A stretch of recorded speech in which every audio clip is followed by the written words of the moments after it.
Chapter 1, 127, 7th Year, Responsibilities. Monday, January 9th, 1978. Remus wrote 3 letters on his last night before school that Christmas break. 2 would need a muggle stamp and were to be posted into the red Royal Mail pillar box at the end of the road before they left for King's Cross. The second could wait until he got to Hogwarts and could use one of the school owls. The first was to hope, Dear Miss Jenkins, my name is Remus Lupin. My father was Lyle Lupin, and I believe I am your son. I am now 17 years old. I was given a letter written by you in 1965. I hope that you do not mind my writing to you. If you would like to write back, I would like that very much. Yours sincerely, Remus John Lupin. He thought he had better sign off with his full name, though he would be very surprised if there was another Remus Lupin living in Britain. He also thought it best to keep it short and to the point. She would appreciate that maybe if she chose to ignore the letter. The second letter was to Grant. Dear Grant, I hope you had a nice Christmas. I wish I could have come to visit, but I stayed with my friend's family and it's hard to get away. I hope you're all right. How's the job going? Have you saved up for a flat yet? I'll have to start thinking about that soon. It's my last term of school, ever, and by June I will be living in the real world. I hope I can see you then. Please write back as soon as you can, and let me know how you are doing. Yours, Remus. He didn't want to put yours sincerely because it seemed silly and over-formal. He didn't want to put love because that seemed very extreme. So in the end, yours seemed the simplest and most honest way to put it. So it's just the Ferox letter still to post, then? Sirius asked as they took their seat in their usual carriage on the Hogwarts Express. They were completely alone. Peter had gone in search of Dorcas, who had apparently written him a very steamy letter over the Christmas break, while James and Lily had made a beeline for the prefect's carriage. Just the Ferox one. Remus nodded, patting his pocket. Sirius sat on the same bench as him, reclining back and stretching his legs out in Remus's lap, arms folded behind his head. Remus snorted indulgently. Make yourself comfortable, why don't you? Don't mind if I do. Sirius grinned wickedly. So, he said, which letter are you most looking forward to getting a reply from? Which reply am I most looking forward to? Remus quirked an eyebrow dryly. You mean between my battle-wounded ex-teacher, my young offender ex-boyfriend, or the mother who abandoned me? Well, when you put it like that, Sirius tutted. Honestly, the amount of stuff you keep back. Would you rather I was whinging all the time? Remus sighed, opening the book he'd brought for the journey on top of Sirius's legs. No. Sirius mused, staring up at the carriage ceiling thoughtfully. But, I mean, if you didn't have me to talk to about this stuff, I'd be worried your head would explode. It would not explode, thank you very much. Remus slapped his knee lightly with the orange-covered penguin paperback. You're so dramatic. I coped perfectly well before you decided to involve yourself. How? Well, Remus chewed his lip. You'll think it's stupid. What? I make lists in my head, benefits and losses, and sometimes I have pretend conversations, to help me work through a problem. Bloody hell, Mooney. Sirius sat up, spluttering. You complete nutter. Remus laughed. Yeah, okay, maybe a bit mental. Sirius slid his feet off Remus's lap and sidled up to him on the seat. Ever had an imaginary conversation with me? No, Remus replied, closing his eyes as he felt Sirius's breath on his neck. I only have imaginary conversations with sensible people. Well, maybe that's where you're going wrong. Sirius began to kiss Remus, very lightly just behind his earlobe. Remus squirmed, the book dropped to the carriage floor. Suddenly, the door began to rattle open, and giggles could be heard in the corridor. Sirius and Remus leapt apart just as Marlene and another girl stumbled inside. Oh! Marlene's eyes widened in surprise, cheeks turning pink. Thought this car was empty. Nope. Sirius leaned back, looking amused. He was eyeing Marlene with a very wicked glint in his eye. He winked at the girl coming in behind her, a tall, dark-haired 6th-year Remus thought he vaguely recognized. Patel. Sirius nodded. Oh God, Remus thought to himself. Could Sirius possibly have old conquests I don't even know about? Remus, have you met Yasmin? Marlene asked, taking a seat opposite him. She's the new keeper. Oh, right, hiya. Remus nodded, giving an awkward wave. No Mary? Sirius was raising an eyebrow at Marlene as if he knew something. Remus was just confused and a bit flustered. No Mary, Yasmin answered, with a similar smirk. She's talking to one of the Ravenclaw prefects. Marlene said quickly. It's not as if we're deliberately avoiding her or anything. Marlene looked. Was she blushing? Why was everybody acting so oddly? Remus shifted in his seat, noting the weird atmosphere. Sirius said, still smiling at Marlene smugly. What were you two up to, then? Yasmin tutted and looked him dead in the eye with a wry smile of her own. nothing. What were you two up to? She raised a suggestive eyebrow, and Remus nearly leapt up with shock. She knew. Just who was this Yasmin person, then? Nothing. Sirius sat up straight. Well then. Marlene shrugged, her face clearing as she settled back in her seat, looking like she had just won a particularly rewarding game of chess. We'll leave it at that then, shall we? Fine. Sirius leaned back too, folding his arms. Yasmin giggled, and Remus just scratched his head. What are we leaving where? He asked Sirius, later that evening. They were making their way slowly up to the owlery before curfew. He'd eaten a lot at dinner, and was somewhat regretting it now. Mooney, really. Sirius laughed. Someone as observant as you hasn't noticed anything different about Marlene lately. I don't know what you're talking about. He panted, struggling as always with the spiral staircase. Remus didn't want to admit that if he was observant, it was only Sirius he was observing. He typically regarded the girls as a complete mystery and rarely had any idea what was going on with them unless they explicitly told him. Lily and Mary did this more often than Marlene, who had always been as private as he was. Oh, come on, Mooney. Sirius laughed. Marlene and Yaz? Don't tell me you didn't see. They were all over each other before they realized the carriage wasn't empty. Remus stopped, partly because he needed a moment to catch his breath, partly because he couldn't believe what Sirius was saying. You mean Marlene is... Yep. And Yasmin? Yep. Bloody hell. Yep. Sirius's eyes were glittering mischievously.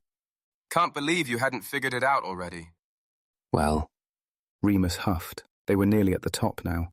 I'm pretty impressed that you did. Seeing as you apparently had no idea about me after we'd been shagging for a year. It wasn't a whole year.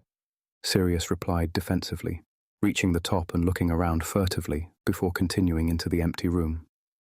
Remus came in behind him and looked for an appropriate owl. It wasn't a long journey, he didn't think. He seemed to remember Ferox telling him that his grandmother lived in Liverpool. It had been a difficult letter to write, but necessary, considering they had last parted on difficult terms. He simply hoped Ferox was well, and added in a few inconsequential details about his NEWT preparation. So, if Marlene knows... Remus said thoughtfully, tying the letter to his chosen owl's leg. Yeah, I know. James next. Sirius sighed. I don't mean to keep bringing it up. Remus said, apologetically, setting the owl free to fly out of the nearest window. He watched it go. No, I promised I would do it. Sirius threw up his hands. Anyway, this term's going to be enough of a nightmare, what with newts and the war. Rather not have anything else to worry about. Are you nervous? Shitting myself. Lovely. Remus rolled his eyes. Can I help? Not if you're going to suggest me having an imaginary conversation with Prongs. Don't see why not. Remus shrugged. Prongs is easy to do. Nice and predictable. Unlike some. Sirius murmured. Anyway, it's not what he'll say that I'm worried about. I know what he'll say. It'll be like it was when you, Came out. Remus prompted helpfully. Sirius nodded bashfully. I know he'll be his usual righteous self. I'm more worried about the stuff he doesn't say. Well, Remus said, turning away from the window. there's nothing you can do about that. Black, oi, Padfoot.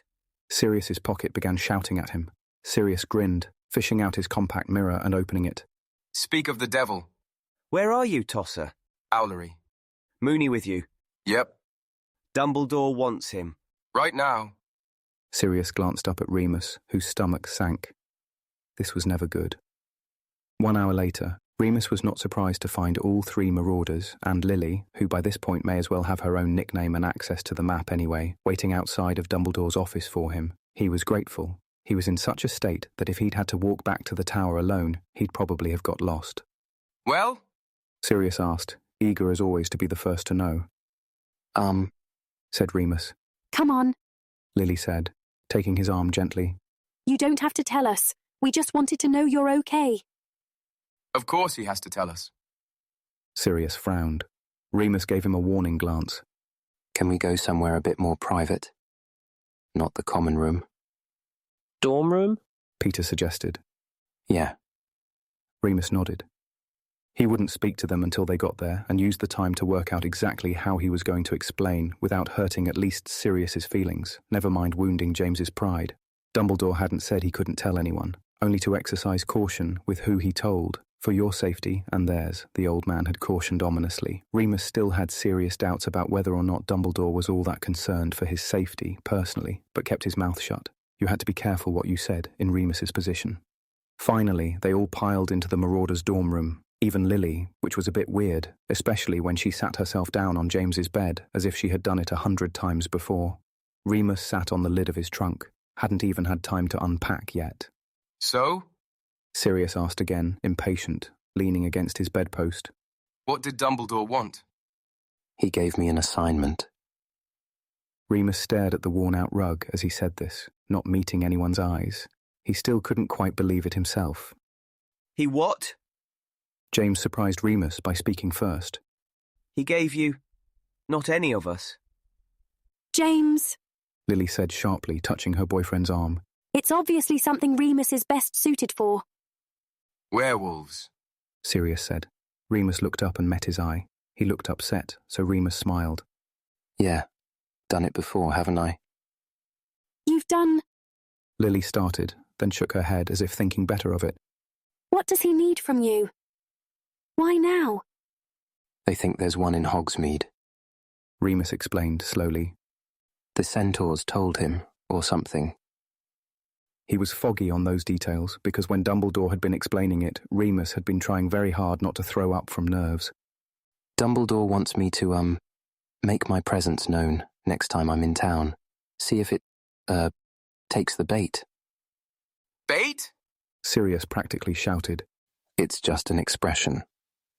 Remus replied. Not a great one. Peter said nervously, chewing his nails. Sorry. Remus shrugged. Don't worry about me. If there is a werewolf, and it's one of Greyback's, then I don't think I'm in any danger. He wants me to join him, remember? Yeah, I remember getting my own invitation to join that side. Sirius said, with a shiver. Remus wished he hadn't brought that up. The last image he needed in his head right now was Sirius's unconscious body falling out of the Potter's fireplace on that horrible night. It's not going to be like that, he said stiffly. Nothing might happen at all. They might not even be here for me. And I was okay last time, wasn't I? Only because Ferox showed up. Sirius had forgotten that they weren't alone. He was gearing up for a proper row. I know, but I'm of age now. I'll know what to expect. Remus tried to keep his own voice placid, hoping it would remind Sirius to keep himself in check. It's so dangerous, Remus. Lily started. I know that too, but I wasn't exactly given a choice. He snapped.